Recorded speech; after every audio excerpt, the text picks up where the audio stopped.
बच्चों, पिछले वीडियो में हमने विस्तार से जाना साझी संपदा और अलग अलग जिम्मेदारी के सिद्धांत को। हमने जाना कि किस तरह से पर्यावरण संरक्षण या पर्यावरण की सुरक्षा को लेकर विकसित देशों की एक अलग और ज़्यादा बड़ी महत्वपूर्ण जिम्मेदारी निर्धारित होती है। वहीं विकासशील देशों के सामने पर्यावरण संरक्षण के अलावा अपने आर्थिक विकास, गरीबी को दूर करने जैसी और भी महत्वपूर्ण समस्याएं और महत्वपूर्ण चुनौतियां सामने हैं।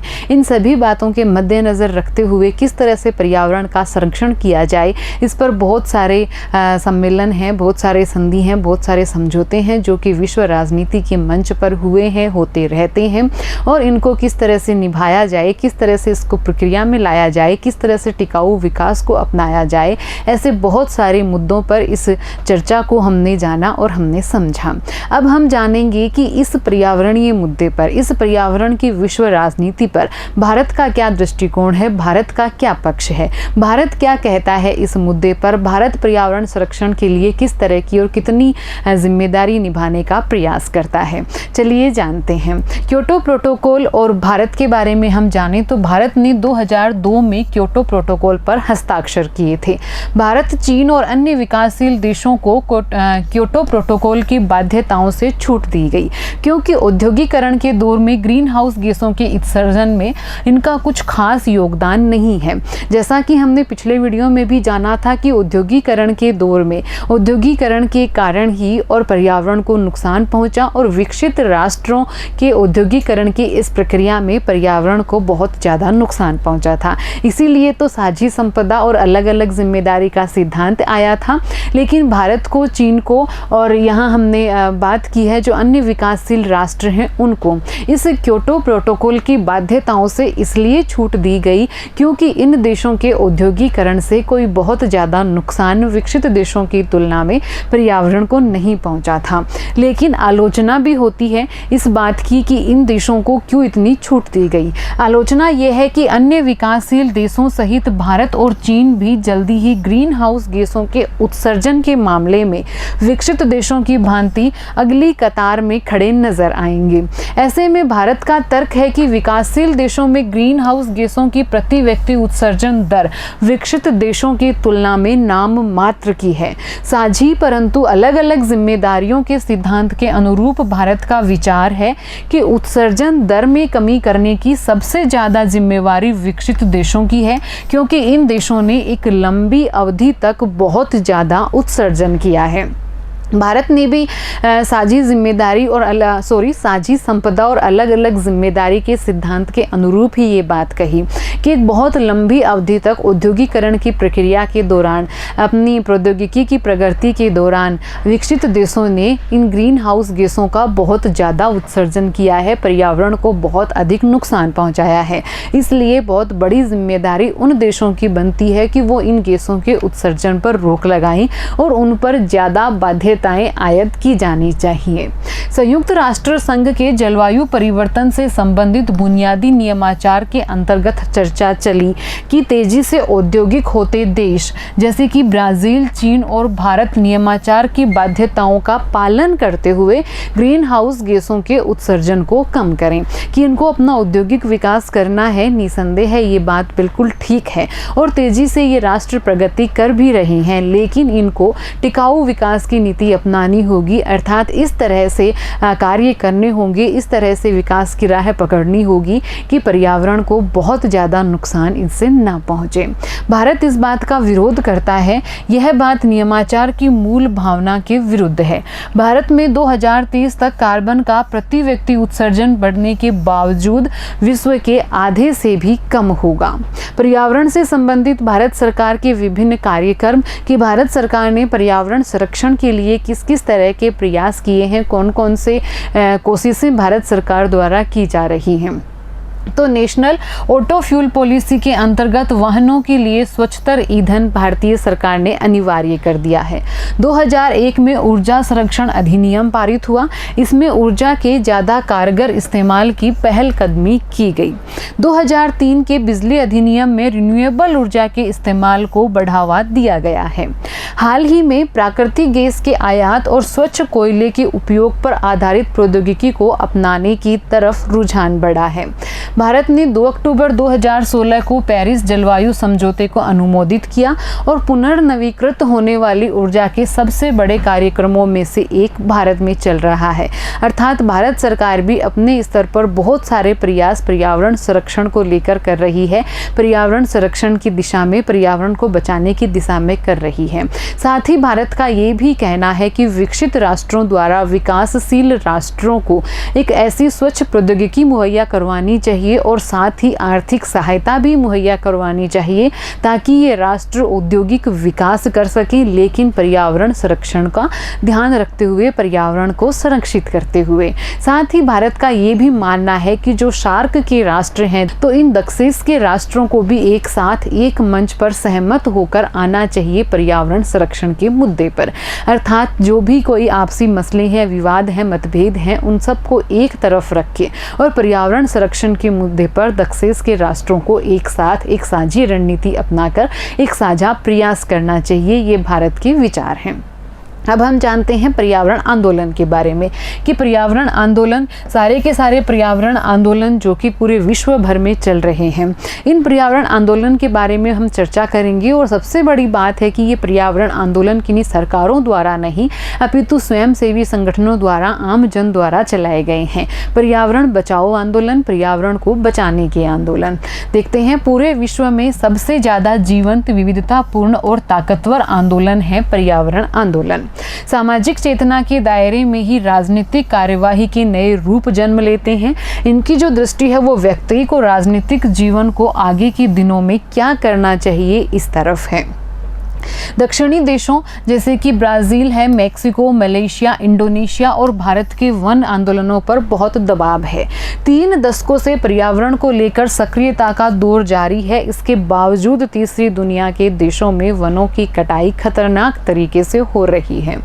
खनिज उद्योग एक ताकतवर उद्योग है और इस खनिज उद्योग की वजह से भूमि प्रदूषण, पर्यावरण प्रदूषण बहुत ज़्यादा होता है। भूमि और जलमार्गों का प्रदूषण तथा स्थानीय वनस्पतियों का विनाश इस खनिज उद्योग की वजह से होता है। फिलीपींस में एक ऑस्ट्रेलियाई कंपनी वेस्टर्न माइनिंग कॉर्पोरेशन के खिलाफ अभियान वहीं पर चलाया गया था। तो इस तरह से खनिज उद्योग की वजह से भी पर्यावरण को नुकसान पहुंचा, जिसकी वजह से पर्यावरण आंदोलन है वो इनका विरोध कर रहे हैं और पर्यावरण संरक्षण की तरफ, पर्यावरण को बचाने की तरफ एक कहीं की जागरूकता, एक सजग प्रयास इन आंदोलनों के माध्यम से किए जा रहे हैं। बड़े बांधों के खिलाफ भी पर्यावरण आंदोलन है क्योंकि इन बड़े बांधों से भी पारिस्थितिकी पर संकट इनकी दृष्टि में दिखाई देता है।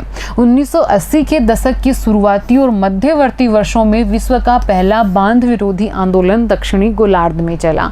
ऑस्ट्रेलिया में चल रहा ये आंदोलन फ्रैंकलिन नदी तथा इसके प्रवर्ती वन को बचाने का आंदोलन था। भारत में भी बांध विरोधी और नदी हितैषी कुछ अग्रणी आंदोलन चल रहे हैं। इन आंदोलनों में नर्मदा आंदोलन सबसे ज्यादा प्रसिद्ध आंदोलन है। इसका विस्तार से अध्ययन हमने हमारी पिछली पुस्तक में कर लिया था। भारत में बांध विरोधी और पर्यावरण बचाव में अन्य आंदोलन एक अर्थ में समान धर्मी है क्योंकि ये अहिंसा पर आधारित हैं। भारत में जो आंदोलन चल रहे हैं और साथ ही पर्यावरण आंदोलन हैं और अन्य आंदोलन हैं वो कुछ बात में या एक बात में कहें कि एक जैसे हैं क्योंकि ये अहिंसा पर आधारित आंदोलन हैं। अब हम बात करेंगे संसाधनों की भू राजनीति।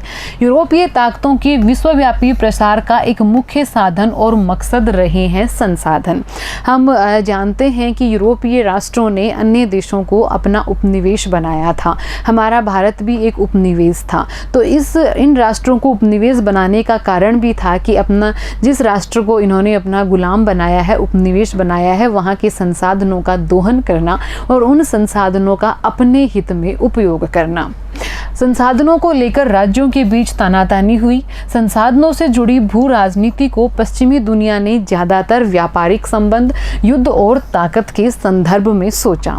17वीं सदी के समय इमारती लकड़ियों की आपूर्ति यूरोपीय शक्तियों की प्राथमिकताओं में रही क्योंकि जहाज की सहतीरों के लिए इमारती लकड़ी की आवश्यकता होती थी। मतलब कि संसाधनों की आवश्यकता के लिए, उन संसाधनों की आवश्यकताओं की पूर्ति के लिए इन राष्ट्रों राष्ट्रों ने युद्ध किए, इन राष्ट्रों ने और दूसरे राष्ट्रों पर कहें कि अधिकार किए और उनके संसाधनों का दोहन करने का प्रयास किया। तो कौन कौन से तरीकों से इन राष्ट्रों ने और मतलब कि अपनी जो राजनीति है वो चलाई। शीत युद्ध के दौरान की हम बात करें तो उत्तरी गोलार्ध के विकसित देशों ने संसाधनों की सतत आपूर्ति के लिए तरह तरह के कदम उठाए। कौन कौन से कदम उठाए? पहला कदम, संसाधन दोहन इलाकों तथा समुद्री परिवहन मार्गों के इर्द गिर्द सेना की तैनाती, महत्वपूर्ण संसाधनों का भंडारण और संसाधनों के उत्पादक राष्ट्रों में मनपसंद सरकारों की बहाली, कि अपनी मनपसंद सरकार की बहाली कर देंगे और बाद में बेरोक टोक उस राष्ट्र से ये संसाधनों की आपूर्ति कर पाएंगे। बहुराष्ट्रीय निगमों तथा अपने हित साधक अंतर्राष्ट्रीय समझौतों को समर्थन, कि बहुराष्ट्रीय निगम और ऐसे अंतर्राष्ट्रीय समझौते जो कि इनको संसाधन प्रदान करने में, इनको संसाधन प्राप्त करने में लाभ प्रदान कर रहे थे, उन समझौतों का इन्होंने समर्थन दिया। पश्चिमी देशों के राजनीतिक चिंतन का केंद्रीय सरोकार यह था कि संसाधनों तक इनकी पहुंच अबाध रूप से बनी रहे, क्योंकि सोवियत संघ इसे खतरे में डाल सकता था। उस वक्त सोवियत संघ और इनके बीच में आपसी तानातानी थी, आपसी प्रतिस्पर्धा थी, होड़ थी। तो इन राष्ट्रों ने ये तरीके अपनाए कि किस तरह से संसाधन की जो इनकी आपूर्ति है वो आबाद बनी रहे, अबाध रूप से इन्हें संसाधन प्राप्त होते रहें। अब हम जानेंगे तेल की राजनीति के बारे में। पेट्रोलियम, जिसे हम सभी जानते हैं कि एक बहुत ही कीमती खनिज है, इसकी भी एक बहुत बड़ी राजनीति है, वैश्विक राजनीति। इस तेल की राजनीति की वजह से कई संबंध बिगड़े हैं, कई संबंध बने हैं और किस तरह से जो महाशक्तियां हैं, जो यूरोपीय ताकतें हैं, उन्होंने इस संसाधन को प्राप्त करने के लिए और किस तरह के प्रयास किए हैं। देखते हैं, 20वीं सदी में अधिकांश अर्थव्यवस्था तेल पर निर्भर रही। तेल के साथ विपुल संपदा जुड़ी है और इस पर कब्जा जमाने के लिए राजनीतिक संघर्ष छिड़ता है। पश्चिमी एशिया, खासकर खाड़ी क्षेत्र, विश्व के कुल तेल उत्पादन का 30% मुहैया करवाता है। सऊदी अरब के पास कुल विश्व के तेल भंडार का 1/4 हिस्सा मौजूद है और इराक बाद में आता है दूसरे नंबर पर। संयुक्त राज्य अमेरिका, जापान, चीन और भारत में इस तेल की खपत होती है। वे देश इस इलाके से बहुत दूरी पर हैं और इसी वजह से ये तेल की राजनीति एक महत्वपूर्ण आयाम, महत्वपूर्ण रूप ले लेती है विश्व मंच पर। ये देश प्रयास करते हैं, महाशक्तियाँ प्रयास करती हैं कि इन राष्ट्रों में अपनी मनपसंद सरकार चयन कर दें ताकि इनको आबाद रूप से जो पेट्रोलियम है, तेल है, वो आसानी से प्राप्त होता रहे, या फिर अपनी कहें कि इस तरह से इन पर हक जमा लें, कब्जा जमा लें और इनका जो ये संसाधन है इसको प्राप्त कर सकें। अब हम बात करेंगे पानी और विश्व राजनीति की। पानी भी विश्व राजनीति का एक महत्वपूर्ण मुद्दा है और कई राजनीतिक विश्लेषकों ने अब जल युद्ध का नाम लिया है। इनका कहना है कि अगर अब तीसरा महायुद्ध होगा तो वो पानी को लेकर होगा, क्योंकि पेयजल की कमी एक बहुत बड़ी समस्या है पूरे विश्व के लिए, पूरे विश्व समुदाय के लिए। तो देखते हैं पानी की राजनीति को। विश्व के कुछ भागों में साफ पानी की कमी हो रही है। विश्व के हर हिस्से में स्वच्छ जल समान मात्रा में मौजूद नहीं है। जीवनदायी संसाधन को लेकर हिंसक संघर्ष होने की संभावना और विश्व राजनीति के कुछ विद्वानों ने इसके लिए जलयुद्ध शब्द गढ़ा। जलधारा के उद्गम से दूर बसा हुआ देश उद्गम के नज़दीक बसे हुए देश द्वारा इस पर बांध बनाने, इसके माध्यम से अत्यधिक सिंचाई करने और इसको प्रदूषित करने का विरोध करता है। ये इस तरह से समझिए कि मान लीजिए कोई ऐसा देश है जो कि किसी नदी के या फिर स्वच्छ जल प्राप्त करने का कोई स्रोत है उसके ज़्यादा करीब है, और वहीं दूसरा राष्ट्र है वो उससे थोड़ा दूर है, वो नदी है वो पहले वाले राष्ट्र से बहकर जाती है। तो जो दूसरा राष्ट्र है जहाँ वो नदी बाद में पहुँचती है, वो इस बात का विरोध करता है कि पहले वाला राष्ट्र बांध बनाकर उसका पानी ना रोके, सिंचाई में उस पानी का बहुत ज़्यादा उपयोग ना करे और उस जल का प्रदूषण ना करे, क्योंकि अगर वो ऐसा करता है तो जो बाद वाला राष्ट्र है जो कि नदी से थोड़ा दूर स्थान पर बसा हुआ है, उसके नागरिकों के लिए, उसके आमजन के लिए स्वच्छ पेयजल या फिर पर्याप्त मात्रा में जो पानी है वो प्राप्त नहीं हो पाएगा।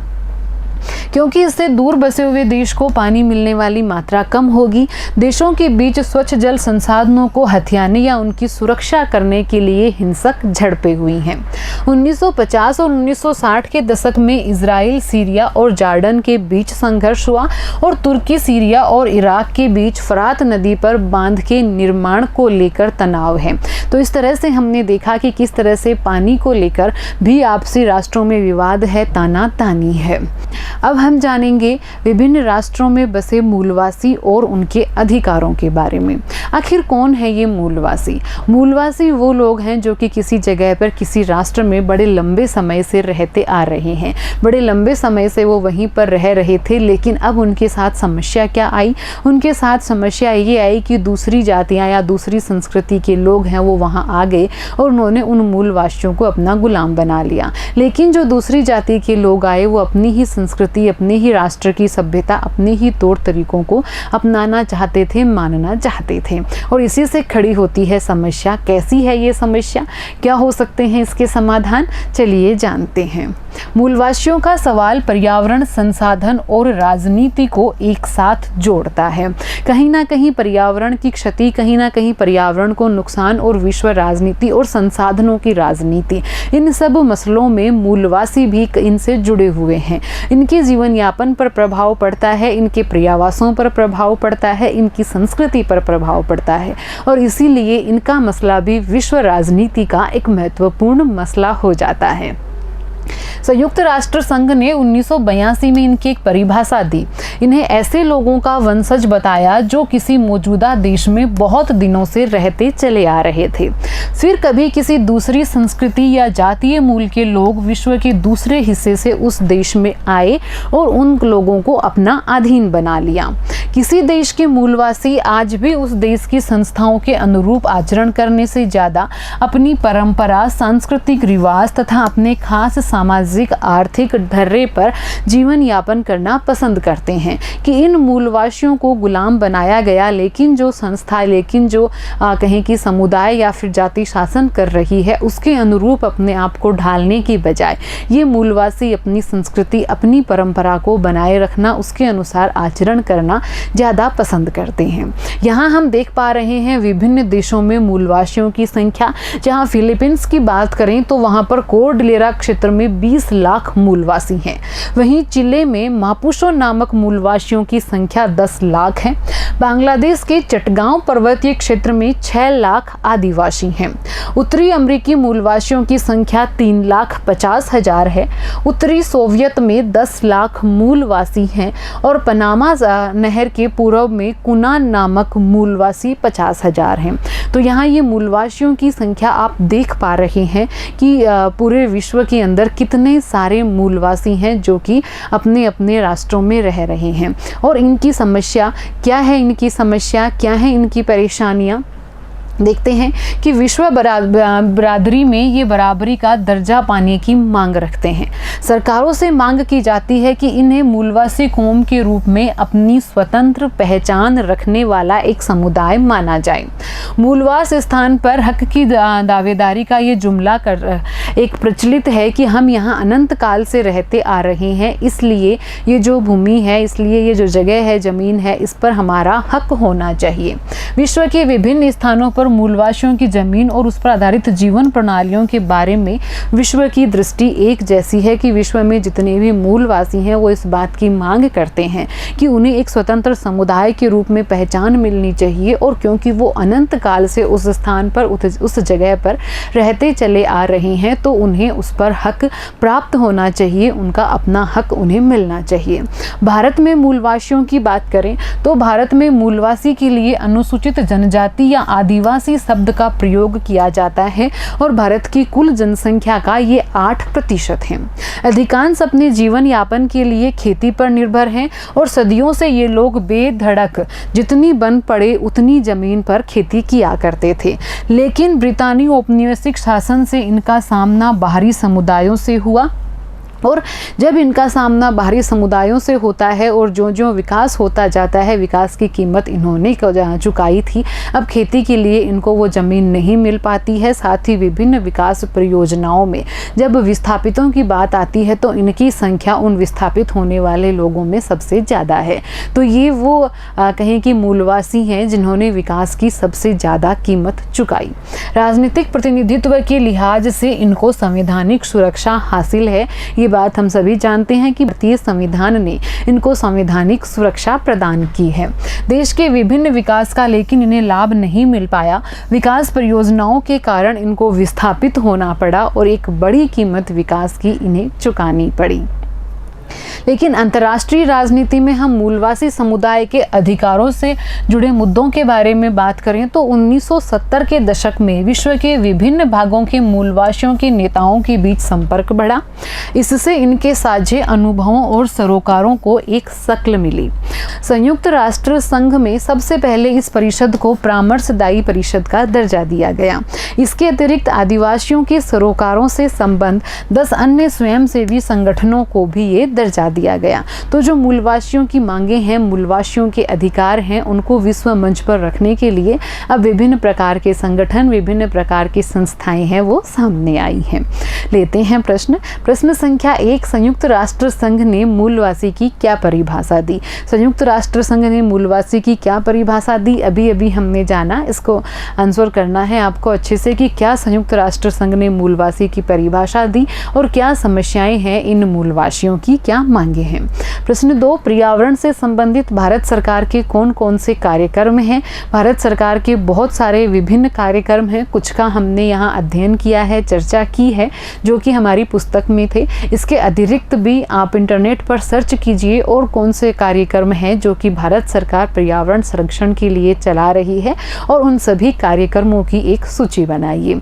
इसके साथ ही आप एक छोटा सा होमवर्क इसमें और कर सकते हैं कि अपने आसपास चारों ओर आप देखिए और देखिए कि कौन कौन सी हमारी दैनिक क्रियाकलाप की ऐसी चीज़ें हैं, दैनिक क्रियाकलाप के ऐसे कार्य हैं जिनकी वजह से पर्यावरण को नुकसान पहुंचता है, और उस नुकसान को बचाने के उपाय क्या हैं, इस पर भी आप एक छोटा सा लेख तैयार कीजिए, एक मौलिक लेख तैयार कीजिए जो निसंदेह है आपको पर्यावरण के प्रति, पर्यावरण को बचाने के प्रति एक नई और एक जागृत और एक कहें कि सजग सोच प्रदान करेगा। धन्यवाद।